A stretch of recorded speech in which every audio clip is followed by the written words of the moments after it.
Hello, my name is Ola, and I'm going to be reacting to The Legend of Kage on the NES by Angry Video Game Nerd. This was requested by the gaming dude, Jesse Pouty, and Froppy Gaming. Thank you for this request. Yeah, I've never heard this game, never seen it, never played it, never heard of it until it was requested. And apparently this is it's a two-part episode.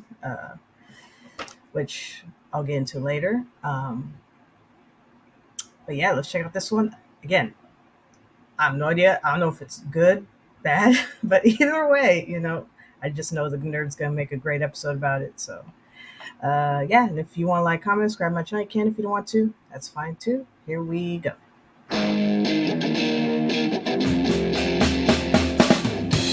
He's gonna take you back to the past to play the shitty games that suck ass. He'd rather have a buffalo take a diarrhea dump in his ear. He'd rather eat the rotten asshole of a roadkill skunk and down it with beer. He's the Damn, that's a lot of beer. you've ever heard. He's the angry Nintendo nerd. He's the angry Atari Sega nerd. He's the angry video game nerd. Yes. But first, a message from our sponsor. What? Listen up, maggots! You want a game that gives you an authentic World War II experience? Then you want Warpath! You will be able to use famous tanks and guns, become a commander as you re-experience every classic battle in PvE mode, put your historical knowledge to the test as you battle on real terrains, battlefields, and cities ripped from history. You want a game that has real-time strategy and doesn't rely on pay-to-win? Then you want Warpath! Higher operability will allow you to assign each unit individually, and you'll get a unique battle experience with detailed battle presentation. Warpath's RTS-like operation system can even let you upgrade your strategy. Come on, you maggots. You want to live forever? Then go to the link in the description, use my bonus code, and download Warpath today to make history. It's crazy, man. Oh, here we go. I'm so pissed. Oh yeah. Oh yeah, guess what? What? The Nintoaster's been fixed. Thank you very much. So okay. now I can play those crappy games with toasty warmth goodness. And now it even has HDMI. So those 8-bit pixels are gonna look oh so good. It's better than sliced bread. And speaking of sliced bread, I got a loaf of shit for this very occasion. Let's see what kind of shitty games are in here. Legend of Kage. Like Johnny Cage? Or even better, Nicolas Cage. Oh, yeah. Running around screaming you're a vampire while collecting the alphabet, getting your face swarmed with bees, punching people in bear costumes, screaming Purple Rain at karaoke joints. But hang on now, relax. It's not Legend of Kage, it's Legend of Kage, or Shadow in Japanese. But thank you for already commenting on it. Before the internet, it was anyone's guess. Ninja Gaiden, Ninja Gaiden, Ryu, Guile, Gyuli, Guili, Dalsum, Zangief, Keen, Ken? K. It's Ken, I'm just fucking with you. Ken got off pretty easy. But I'm not saying Blanca, because Blanca sounds like Blanket Man. So I'm going with Blanca, like the actor Tom Hanks driving a tonk on his way to the bonk. Okay, enough. Let's pop this fucker in. Ooh, I'm You play as a excited. pantsless dude in a skimpy bathrobe and sock suspenders. I guess you're a ninja dad trying to rescue his princess daughter from just regular ninjas. And before you rip on me for calling it a bathrobe, just look at the cartridge and tell me that isn't a terry cloth robe he's wearing. Look at it. This is from the Yeah, it looks like the primordial one I age of got. NES, when it was amazing enough just to see anything with graphics that were a step up from Atari. Also, games tended to be shorter, with high scores being the main goal, and many were ports of arcade games. This game, in fact, was in the arcade before it hit the NES. So, the point is, I can't be that hard on it. because it can't be that bad. Oh, here we go. What? The controls are the first thing to alert you that there's nothing in the world of fuck that could save this from going down in the annals of history as one of those games that went down the annals. The jump button is up on the D-pad. Really? Yeah, in tournament fighters, I'm fine with that. But when you're playing a side-scrolling action game, you underestimate how many times your thumb accidentally slides across the up position. It wouldn't be that big a deal, but look how high he jumps. Every slip, you gotta wait for him to come back down. A mistake like that has all the frustration of getting on a wrong plane and waiting for it to land. So I had to invent the Legend of Kage controller. Put a wad of gum over the up button. This guy should have a jumping contest with the dude from Fist of the North Star. Why do ninjas jump so high? Imagine if ninjas jumped on the moon. They'd be launching themselves far out into space, which actually happened in the movie Ninjas on the Moon, the 83 version. And when Ninja Dad jumps 80 feet in the air, he flashes his balls and ass to everyone on the ground. What a shitty day when you get a shuriken thrown in your face just before you get treated to a nice view of his ningenitals. Let me clarify, his name's not Ninja Dad, it's Kage or Kage, like the title. Some of you might have commented on that just now, or you just got done Googling ninjas on the moon. If it exists, it was just a damn good guess. Also, in most games, you're running to the right, but here, you're going left. Now, there's a reason for that. It's the same reason why the alphabet rhymes, I don't fucking know. The B button throws ninja stars, shurikens, or maybe they're jacks, who knows. The A button is a short-range attack that looks like he's swinging a drumstick or something. Now, when I say short, I mean, look, it doesn't even extend outside the character's body. It's a miracle you can even hit your enemies. Just think, somewhere there exists a hitbox, but the weapon's reach is below 0. It's in the negative zone. How does this kind of thing happen? Why would we ever want to use this pathetic weapon? This is what we sacrificed the jump button for? What were they thinking? Oh. Now that I got the controls out of the way, let me say the character you play as is called an Iga Ninja. As in, I'm eager to throw this game in a fucking wood chipper. At the end of the level, you fight a boss. Now, let's talk about this boss. Oh, he's dead. That was okay. Quick. That was easy. In level 2, you're running around a river and have to kill 10 ninjas. That's it. Level 3, you just jump to the top while avoiding a bunch of shit. If you zigzag, it's pretty easy, but sometimes I get killed without even knowing what happened. The strobing background makes it almost impossible to see enemy ninja stars. It's frustrating as fuck, and when you die, you have to watch Kage plummet. In level 4, you have to get to the end and save the princess, where you escape by jumping off the building. Wow, don't you love that solid blue sky? I can't even tell if they're moving. Oh, there they go. Man, that was a long drop. How do they go right back to full sprint? Their ankles would be bone dust. I get that Kage is a highly trained super ninja, but the princess doesn't have any special powers that I know of. But damn, she sure walks that shit off. And then she gets kidnapped again? What is this, like the Bowser cliche? And next thing, you're back at the first level. Makes sense. The game's an arcade port, so it's all about getting that high score. The same levels repeat over and over again. So, arcade tradition or lazy design. Yeah, don't expect much from this shit heap. But hey, at least the game has a pause button. Yeah. A pause button. Yeah. I mean, that's pretty incredible compared to some of the bubbling pus fuck bullcock I've played. I mean, the game doesn't glitch out and freeze halfway through, so count your fucking blessings! The replay value's there, if you consider cheap difficulty and dying over and over again, giving you countless hours of gameplay. Going back to the ultra-high jumping, it also gets me killed because you can't control it. Kage can't change direction mid-air, so once you commit to a jump, you better hope a ninja star doesn't embed itself in your ninja rectum. Kage only has 3 lives and dies in 1 hit. No continues.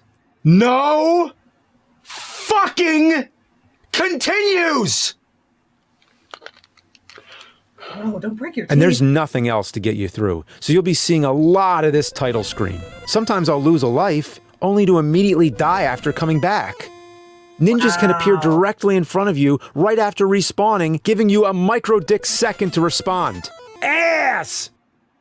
and enjoy the fucking music. It's like listening to a chalkboard getting gangbanged by every nail in Home Depot. I can deal with one bad song, okay? One bad song. But not when it's the only fucking song in the game! On your way, Kage can collect power-ups. Some are pretty helpful, like these balls. Enemies will drop their balls that will give you an extra hit point, a new bathrobe color, and a bigger shuriken. When you collect 2 balls, your robe turns piss yellow and you actually run faster. Getting hit will change you back to the original red and make your ninja star puny, no matter how many balls you have. Also, there's these weird guys that walk around in the sky. I have no clue who they are or what they are, and they all do different things. The ones that look like red Pac-Man ghosts will either give you an enhanced shuriken attack where they shoot in all directions, or it makes Kage turn into 2 Kages. You're also invincible for a limited time. Gray, dig-dug looking guys give you 10,000 points, because you really want that high score, right? I mean, who doesn't want to have the high score to a home version of an arcade game? Is that something you want to brag about? I mean, what are you going to say? Hey ladies, you know I got the high score in Legend of Kage. It's at home on my NES. I've left it on just for you. You want to check it out? It's been on for days. I mean, weeks. Years. You know, I'm just leaving it on there till somebody cares and comes over and checks out my fucking goddamn high score in Legend of Kage on NES! Another pointless item you can grab is the hot dog, or scroll, whatever. They're real hard to see, and they pop up randomly. When you get it, Kage freezes and the screen flashes. All ninjas that come by spontaneously go stiff and fall over like Tennessee fainting goats. Have fun Googling that one. You can't move while it's happening. You just wait while this creepy fucking sound drones over you like a haunting siren. It's the perfect soundtrack to fainting goat ninjas landing on the ground. Whew, boy, Kage has some real horrifying hot dog farts! This game is an existential looping nightmare. Every time you rescue the princess, she gets captured again and again and again, and the season changes from summer to fall to winter, and I guess back to summer again because fuck the spring. Well, that's the game, and now we know what the legend of Kage is. The legend of a long time ago, there is this jumpy asshole in a bathrobe who flashes his ball sack and spreads his hot dog farts around while letting a princess get captured again and again and again for a whole year, and probably eternity. And if you play through enough loops, guess what? You get to see the ending. What is it?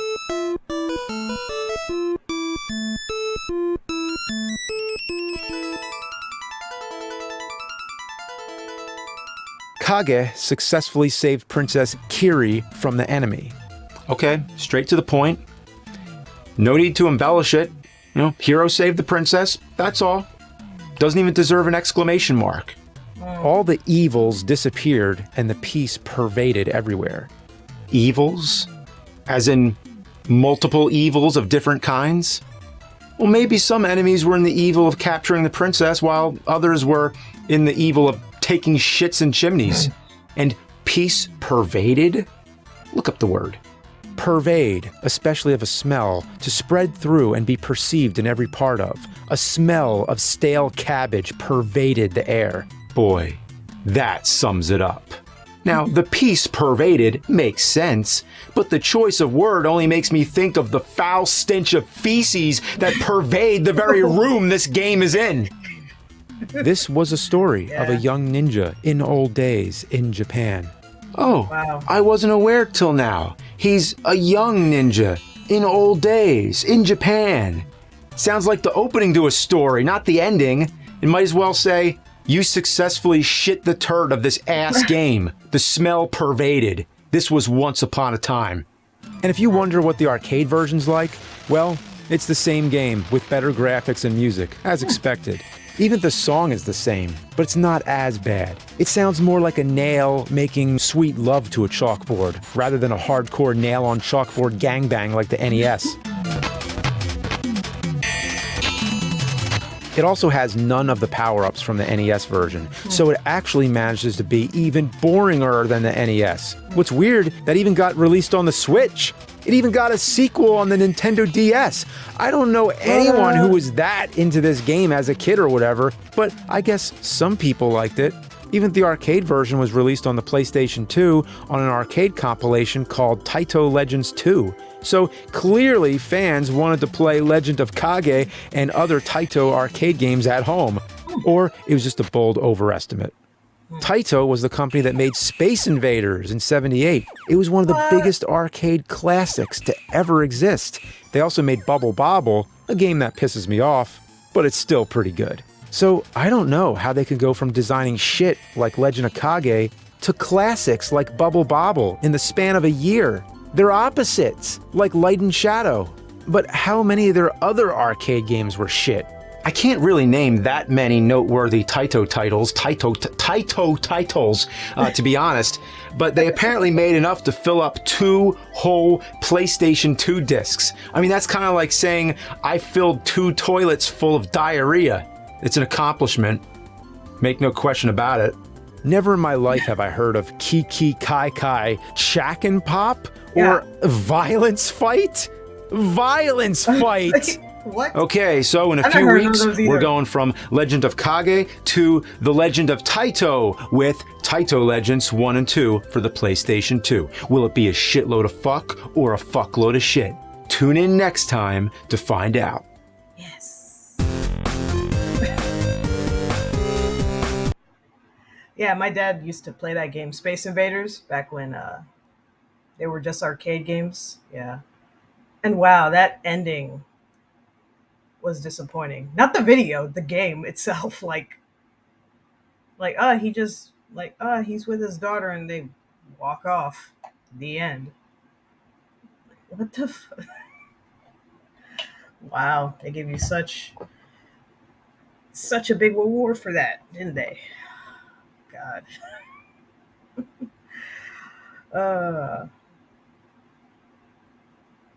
Yeah.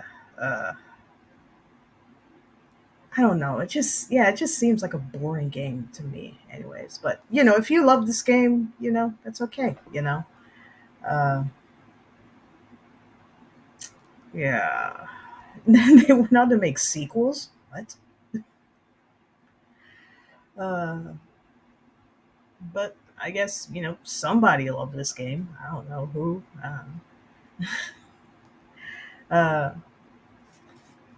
But cannot wait for the next episode. It's gonna be great. Anyway, yes. Oh, and also that would be awesome if there was actually a video game where you just play as Nicolas Cage and you just do stuff that Nicolas Cage has done, like, dress up in a bear suit, punch somebody out, be attacked by bees, start screaming at people that you're a vampire, which finally Nicolas Cage is going to play a vampire in that what was that movie, that Renfield, where he's Dracula. I cannot. Oh my god, I am there day one. I'm going to see that movie. I don't care how bad and dumb it is. I'm going to see it. Anyway, yeah, that's my reaction to The Legend of Kage. I thought it was Kage. Kage on the NES by Angry Video Game Nerd. And everyone, take care of yourselves and each other, and I'll see you in the next one.